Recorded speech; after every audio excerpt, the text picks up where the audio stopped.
ചെസ്റ്റിൻ്റെ ലെൻസാണ്. നമ്മൾ ചെസ്റ്റിൽ ഘടിപ്പിച്ച ഈ ECG എന്ന് വരുന്ന റിഫ്ലക്ഷൻസാണ് അതിലൂടെ കാണുന്നത്. ഇത് നമ്മുടെ ലിംബുകളിൽ നമ്മൾ ഈ ഘടിപ്പിച്ചതിൽ നിന്ന് വരുന്നതാണ് ഇത് വരുന്നത്.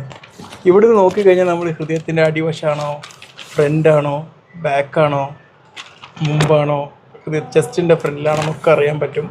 അതിനെക്കുറിച്ച് ഞാൻ മറ്റൊരു വീഡിയോ നിങ്ങൾക്ക് ഞാൻ പറഞ്ഞു തരുന്നതാണ്. ഓക്കെ, അപ്പോൾ ചുരുക്കി പറഞ്ഞാൽ ഇത് വളരെ നോർമലായിട്ടുള്ളൊരു ECG കിട്ടിയത്. ഓക്കെ, ഞാനിപ്പോൾ വളരെ സന്തോഷവാനാണ്. എൻ്റെ നെഞ്ചരിച്ചിൽ ഇപ്പോൾ എനിക്ക് കൺഫേം ചെയ്യാം അത് ഹൃദയത്തിൻ്റെ പ്രശ്നം കൊണ്ടല്ല എന്നുള്ളത്. ഓക്കെ, തീർച്ചയായിട്ടും നമുക്ക് ചെറിയൊരു നെഞ്ചരിച്ചിലുണ്ടെങ്കിലും നമ്മൾ ECG എടുക്കാൻ മടിച്ച് നിൽക്കരുത്. അപ്പോൾ കുറച്ച് മുമ്പ് നമുക്ക് അങ്ങനെ അനുഭവം ഉണ്ടായതുകൊണ്ടാണ് പ്രത്യേകിച്ച് ഒരു ഉമ്മ ഞാൻ പറഞ്ഞ് ECG എടുക്കാമെന്ന് പറഞ്ഞു. അവർ പറഞ്ഞു ഭക്ഷണം കഴിച്ചതിൻ്റെതായിരിക്കും, നമുക്ക് ടെൻഷനാണ്, അങ്ങനെയാണ്. അവർ സമ്മതിച്ചു. പിന്നെ കുറച്ച് കഴിഞ്ഞപ്പോൾ ഞാൻ പറഞ്ഞു പറ്റില്ല, നമുക്ക് എടുക്കാമെന്ന് പറഞ്ഞു. എടുത്ത് നോക്കിയപ്പം അത്യാവശ്യം നല്ല ഹൃദയാഘാതമായിരുന്നു.